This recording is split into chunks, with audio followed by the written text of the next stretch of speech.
ক্ষমতায় বসেই কোরবানির ঈদ পণ্ড করতে শুভেন্দু যে নতুন আইন প্রণয়ন করেছে তার ফলে এবার তার বিরুদ্ধে ফুঁসে উঠেছেন সেই হিন্দুরাই। পশ্চিমবঙ্গে গরুর মাংস কেনা বেচা এবং জবাইয়ের ওপর এক ধরনের অলিখিত নিষেধাজ্ঞা নেমে এসেছে। তবে এই সিদ্ধান্ত পাল্টা আঘাত এনেছে হিন্দু খামারিদের ঘরে, জানিয়ে বিপাকে পড়েছেন সদ্য ক্ষমতার মসনদে বসা বিজেপি নেতা শুভেন্দু অধিকারী। এদিকে ক্ষমা চেয়ে পদত্যাগ করা ছাড়া আর কোনো উপায় নেই শুভেন্দুর। উত্তাল বাংলা, খেপেছে হিন্দু মুসলিম সবাই। শুভেন্দু খুব তাড়াতাড়ি জনগণের কাছে তাকে করজোরে ক্ষমা চাইতে হবে, চাইতেই হবে। ক্ষমা চাওয়া ছাড়া শুভেন্দুর কোনো উপায়ন্তর থাকবে না।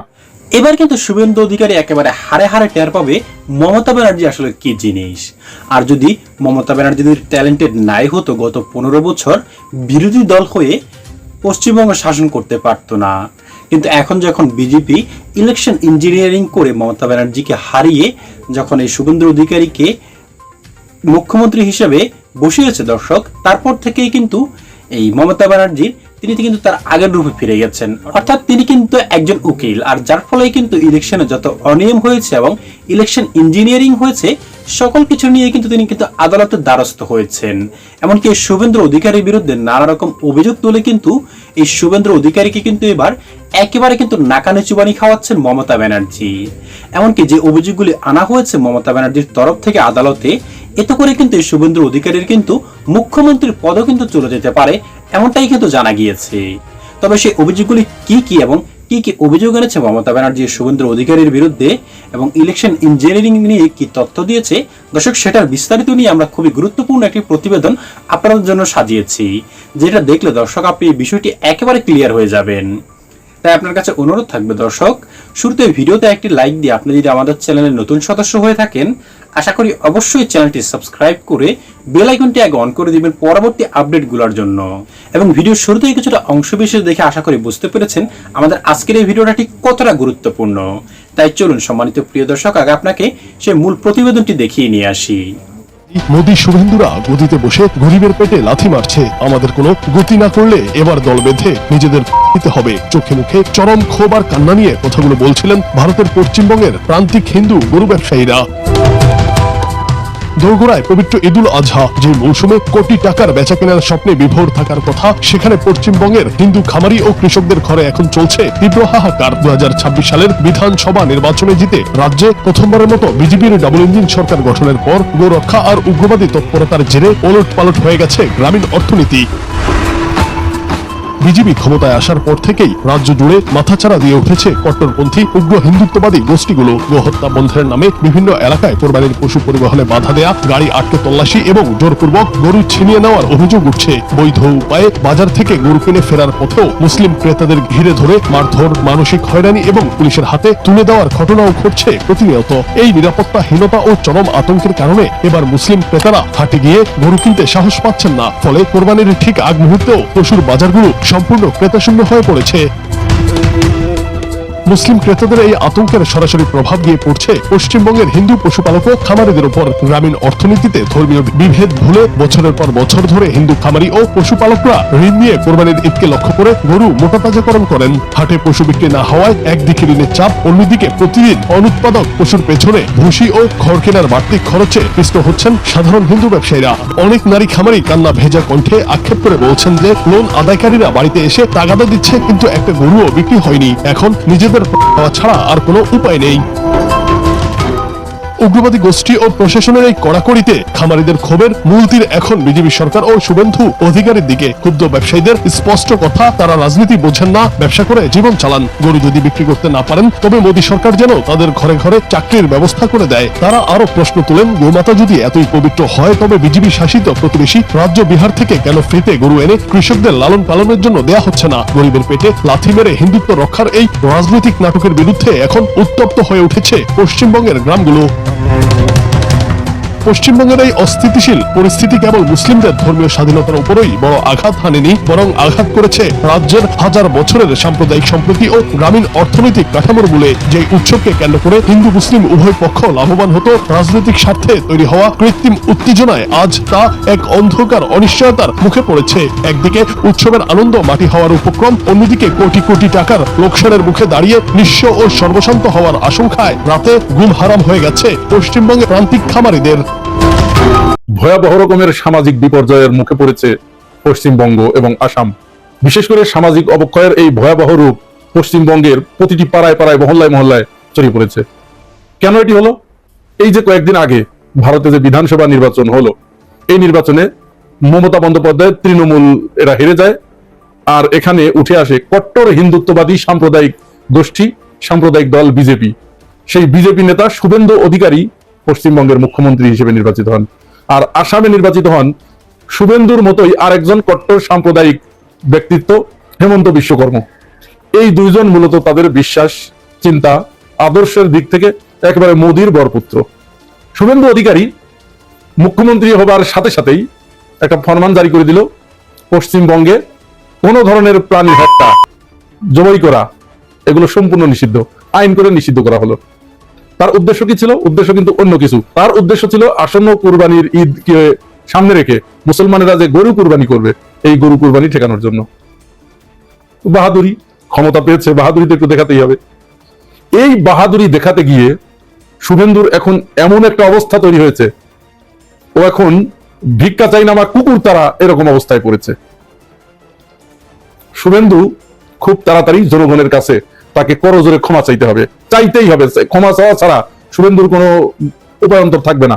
পৃথিবীতে যেখানেই সাম্প্রদায়িক শক্তি মাথাচাড়া দিয়ে ওঠে, যারা প্রচন্ড রকমের সাম্প্রদায়িক, এদেরকে যদি রাষ্ট্র ক্ষমতায় আপনি নিয়ে আসেন, তাহলে প্রথম অবস্থায় প্রথম ক্ষতিগ্রস্ত হবে নিজেদের লোকজন।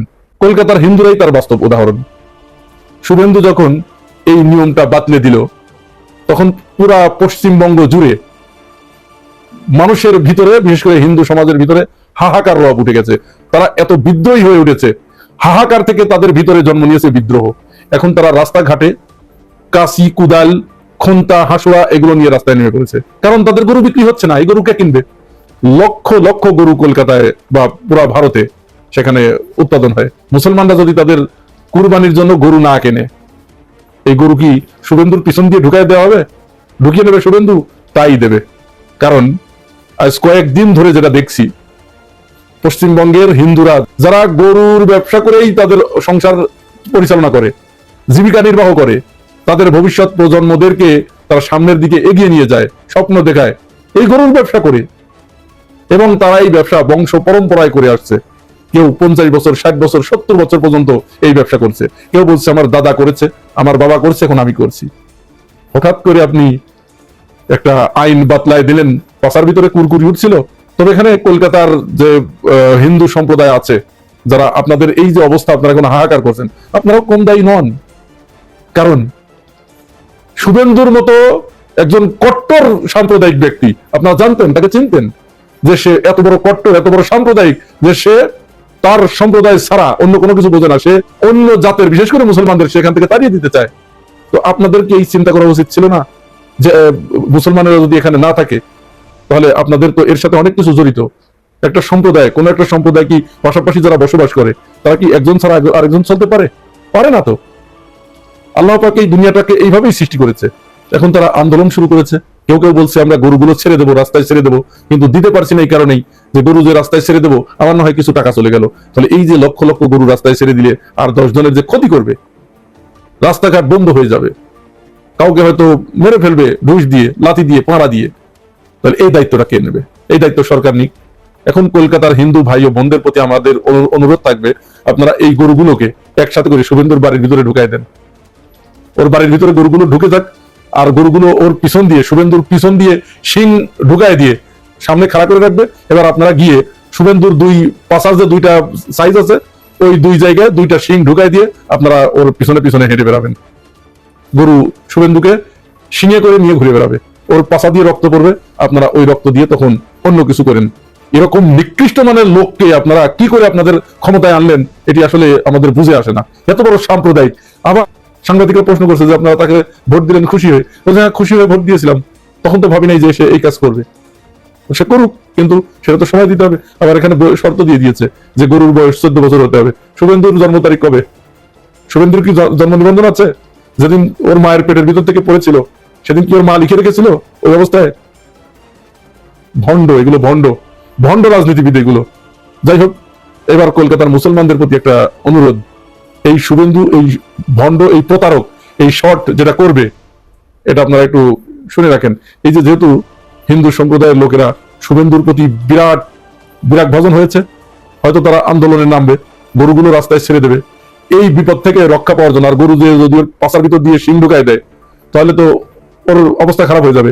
এইটা থেকে বাঁচার জন্য ও একটা কৌশল এখানে অবলম্বন করতে পারে।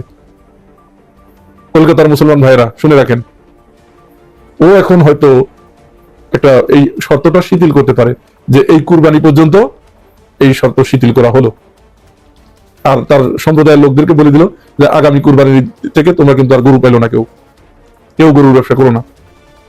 তাহলে উদ্দেশ্যটা কি? যে মুসলমানরা আগে গরুগুলো কিনে নিক। আচ্ছা, এখন মুসলমানরা এই গরুগুলো যখন কিনে নিয়ে আসবে তখন ওই কুরবানির ঈদের আগের দিন রাত্রে রাত 12টার পরে, মানে যখন গরু চলে এসেছে, অথবা ঈদের দিন সকাল 8টায় যখন কুরবানি করতে যাবে, ঠিক সেই মুহূর্তে একটা ফরমান জারি করে দেবে যে না, কুরবানি করা যাবে না। গরুগুলো তো হয়ে গেছে, গরু কেনা হয়ে গেছে, টাকাগুলো হিন্দু সম্প্রদায়ের হাতে চলে গেছে, মুসলমানরা গরু কিনে এনেছে, ক্ষতিগ্রস্ত হবার যা হবার মুসলমানরা হবে। হিন্দু সম্প্রদায়ের লোকেরা টাকা পেয়ে গেল, তাদের ব্যবসা বাণিজ্য সবকিছু তারা দিনাদায়িক সব পরিশোধ হয়ে গেল, তাহলে রক্ষা পেল, হিন্দুরা আন্দোলনে নামবে না। আর মুসলমানরা তখন এই গরু নিয়ে তারা কি করবে? এই একটা চক্রান্তে এই শুভেন্দু, এই শট, এই প্রতারক, এই ভণ্ড এই ধরনের একটা কাণ্ড ঘটাতে পারে। সুতরাং মুসলমানেরা আপনারা যে সিদ্ধান্ত নিয়েছেন ওই সিদ্ধান্তেই অটল থাকেন, আপনারা গরু কুরবানি দিয়েন না, দরকার নাই, আপনাদের কুরবানি করার দরকার নাই। হ্যাঁ দর্শক, মমতা ব্যানার্জি আসলে কিন্তু মানে এইভাবে ছেড়ে দেওয়ার লোক নয়। কারণ এই শুভেন্দু অধিকারী যে মানে ইলেকশনের মধ্যে সরকার দল অর্থাৎ বর্তমান সরকার থাকা অবস্থায়, বিজেপি ক্ষমতা থাকা অবস্থায় সেই বিষয়টাকে কাজে লাগিয়ে যে ইলেকশন ইঞ্জিনিয়ারিং করেছে সেটার প্রমাণ কিন্তু ইতিমধ্যে কিন্তু পশ্চিমবঙ্গের জনগণ কিন্তু পেয়ে গিয়েছে। আর বিশেষ করে পশ্চিমবঙ্গের যে জনগণ রয়েছে, হিন্দু মুসলিম থেকে শুরু করে আর অন্যান্য জাতি যারা রয়েছে, সকলেই কিন্তু এখন এই শুভেন্দু অধিকারীর বিরুদ্ধে কিন্তু অভিযোগ আনছে। মাত্র এক সপ্তাহের ব্যবধানে, মাত্র মুখ্যমন্ত্রী হওয়ার এক সপ্তাহের ব্যবধানে কিন্তু এই শুভেন্দু অধিকারীকে নিয়ে কিন্তু নানা রকম সমালোচনা কিন্তু শুরু হয়েছে। বিশেষ করে মুসলিমদের বিরুদ্ধে নানা রকম যে ধর্মবিদ্বেষী যে অভিযোগগুলি করছে, এমনকি যে আইনগুলি প্রয়োগ করছে, কোরবানির নিষিদ্ধ থেকে শুরু করে খোলা জায়গায় নামাজ আদায় নিষিদ্ধ, আরো অনেক বিষয় নিয়ে কিন্তু একেবারে সমালোচনার শিকার হচ্ছেন এই শুভেন্দু অধিকারী। আর অন্যদিকে কিন্তু আইনি বেড়াজালে কিন্তু ফাঁসিয়ে দিচ্ছেন কিন্তু মমতা ব্যানার্জি শুভেন্দু অধিকারীকে। আর যার ফলেই কিন্তু দর্শক একেবারে স্পষ্টই কিন্তু ধারণা করা যায় যে হয়তোবা যে 5 বছর যে মেয়াদ রয়েছে, এই মেয়াদের আগেই কিন্তু এই শুভেন্দু অধিকারী কিন্তু বিতর্কিত হয়ে কিন্তু হয়তোবা বিদায় নিতে হতে পারে এই মুখ্যমন্ত্রীর পদ থেকে। কারণ মাত্র এক সপ্তাহে যে পরিমাণ বিতর্কিত হয়েছে, আর 5 বছর ক্ষমতায় থাকলে জনগণের যে আস্থা হারাবে দর্শক, সেটা কিন্তু একেবারে স্পষ্টই কিন্তু বোঝা যাচ্ছে। আজকের এই রিপোর্টগুলি এক এক করতে আপনারা দেখলেন। এই রিপোর্টগুলি দেখার পর দর্শক এ সম্পর্কে এবং শুভেন্দু অধিকারীর সম্পর্কে আপনার কি মনে হয়েছে, এবং এই শুভেন্দু অধিকারী ঠিক 5 বছর কি ক্ষমতায় থাকতে পারবে কিনা দর্শক আপনার কি মনে হয়েছে, সেটা অবশ্যই আমাদের কমেন্ট বক্সে লিখবেন, এবং অবশ্যই ভিডিওতে একটি লাইক দিবেন। আর পরবর্তীতে আপডেটের জন্য এখনই আমাদের চ্যানেলটি সাবস্ক্রাইব করে রাখুন। দর্শক শ্রোতা, আজ এই পর্যন্ত। আশা করি সকলে অনেক ভালো থাকবেন। খোদা হাফেজ।